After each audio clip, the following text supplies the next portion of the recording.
I want to begin tonight with a question about selfies. Have you ever wondered how to achieve the perfect Instagram-worthy selfie? Well, if you have, wonder no more. 17.com has all the answers. In an article entitled 25 Selfie Tips That Will Change Your Instagram Game, the authors share, unsurprisingly, 25 hot tips, each conveniently accompanied by the picture of a flawlessly made up, perfectly coiffed model or celebrity showing off her very best selfie skills. Some of the advice ranges from knowing your angles, to varying your angles, to taking a picture at sunset, to my personal favorite, taking a picture in the bathroom where the lighting is apparently choice for selfies. Welcome to our selfie-saturated world in which teens and adults alike are taught the art of self-obsession and the necessity of it as well. Our online personas are portrayed as central to our identities, and we are encouraged to attend to them with all the time, energy, and resources we can muster. And to that effect, we construct and reconstruct, manipulate and mold these personas ad infinitum, always striving for some elusive ideal that sadly can never be attained, no matter how much effort or money we expend. We are living in what some call the digital age of narcissism. As Dr. Elias Abujaoudeh, author of Virtually You, The Dangerous Powers of the E-Personality, writes, what used to be thought of as narcissistic, vain, and self-centered behavior is now the guiding norm of society. Adds journalist Chloe Metzger, vanity is nothing new. The difference today, though, is that now we're so unabashedly proud of, or at least accustomed to, our own self-absorption. But this self-absorption doesn't occur in a vacuum. Many feel extraordinary pressure to aggressively curate their social media profiles in order to present the most alluring, appealing, and attractive version of themselves at all times. The fact is, our society elevates those who take self-curation to the extreme, those who become rich from peddling these idealized images to the public. We open our phones every day and are barraged with endless shots of expertly contoured cheekbones, perfectly pouted lips, muscles seemingly carved out of stone, and bodies that defy all manner of physics and gravity. We consume this media voraciously, no matter if it's real or not, healthy or not, toxic or not. And the messages we ingest not only condone this consumption, but encourage it as well. We are told, not with words necessarily, but with images, that we should aspire to participate in this world of smiling, unwrinkled faces and excessively sculpted bodies, that we should aspire to participate in this culture of self, or rather, selfie. Banner headlines were made this week about Facebook and Instagram and this culture of self we've all come to know so well. It's been revealed in Facebook's own research that Instagram, an app they own, is toxic to teenage girls, especially to those who already have body image issues. Internal documents now shared with the press disclose 32% of teen girls said that when they felt bad about their bodies, Instagram made them feel worse. As the Wall Street Journal reported, teens blame Instagram for increases in anxiety and depression. And among teens who reported suicidal thoughts, 13% of British users and 6% of American users traced the desire to kill themselves to Instagram. We are learning that this once seemingly innocuous photo-sharing app, which undoubtedly plays an enormous role in the lives of both teens and adults alike, is not innocuous and can be extremely harmful to those who spend time in its often distorted spaces, staring at others' frequently doctored faces and wishing every line, freckle, and flaw away from their own. The engine of Instagram feeds off of these obsessions and comparisons and the idea that we must constantly improve upon ourselves, continuously striving to be thinner, smarter, prettier, calmer, happier. The list goes on and on. It is endless by design. For this is an app which thrives when all of its users are seeking intently to make themselves known and build themselves up.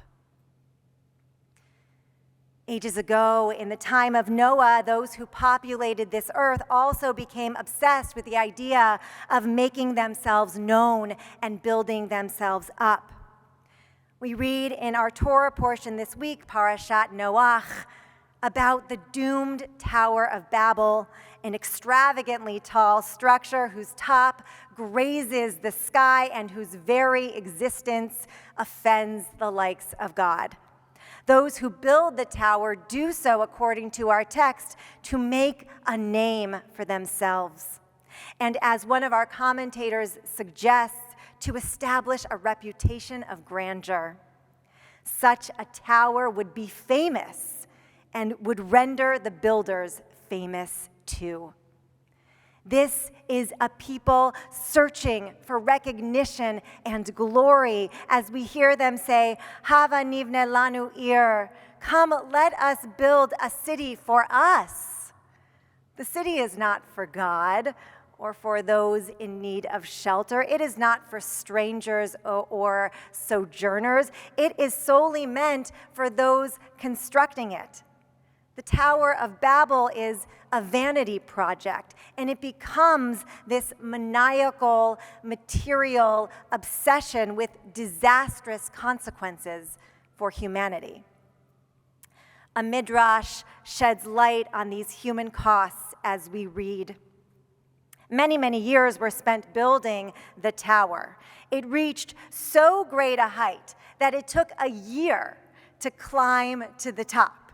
A brick was therefore more precious in the sight of the builders than a human being. If a man fell down and met his death, none would take notice of him. But if a brick dropped, they wept, because it would take a year to replace it. So all-consuming had this endeavor become that people could see nothing beyond it, thus causing humanity to lose all regard for the sanctity of life. This was a people who had gone adrift, hijacked by excessive self-importance and idolatry. Upon seeing the deterioration of humanity and remembering all that had happened since the dawn of creation with Cain and Abel, with Noah and the flood, God destroys the tower, scatters the people throughout the earth, and confounds their speech just for good measure. In so many readings of this text, God's disbursement of the people is regarded as punishment for their hubris, a reprimand for the abject arrogance of a people who would dare build a tower to overtake God. But there is another layer here. God intervenes to help this people redirect themselves, to help them separate from this obsession they cannot quit on their own. God recognizes that as long as the Tower of Babel remains, and as long as the people stay where they are, glued to this project, they will be blind to everything else in their midst, even the people and things that matter most. God therefore removes the people from the tower, creating a boundary between humanity and the object that consumes them. Just a few weeks ago, we gathered together to usher in the new year.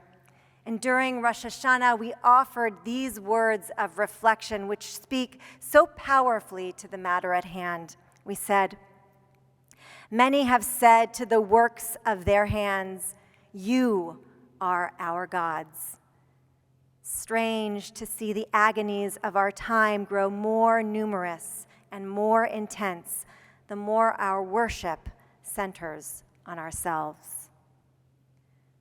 Whether we're talking about the Tower of Babel or Instagram, our tradition reminds us of the dangers of self-absorption and the peril of living in a society that encourages such self-adulation. We simply cannot worship at the altar of the self, or in today's case, the selfie. Nor should we seek to find our worth in such representations. Ours is a world inexorably intertwined with selfies and towers, with Instagram and Babel.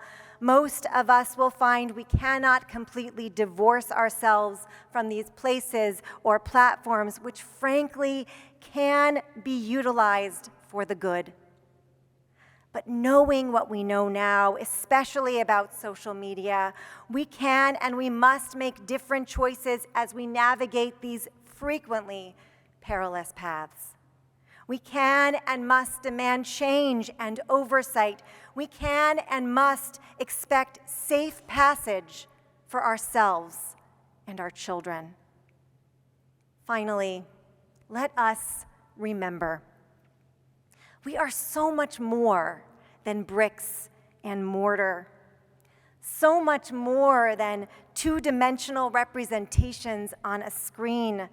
There is no one height or one filter that can confer value upon us. And there is nothing we can build or mold or edit or sculpt that can recreate the spark of the divine embedded within us.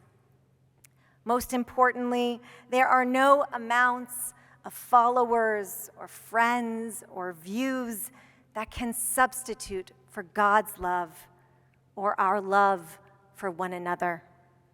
So let us build our world, towers and selfies and all, not with likes, but with love. Honest, authentic, embracing love. Shabbat Shalom.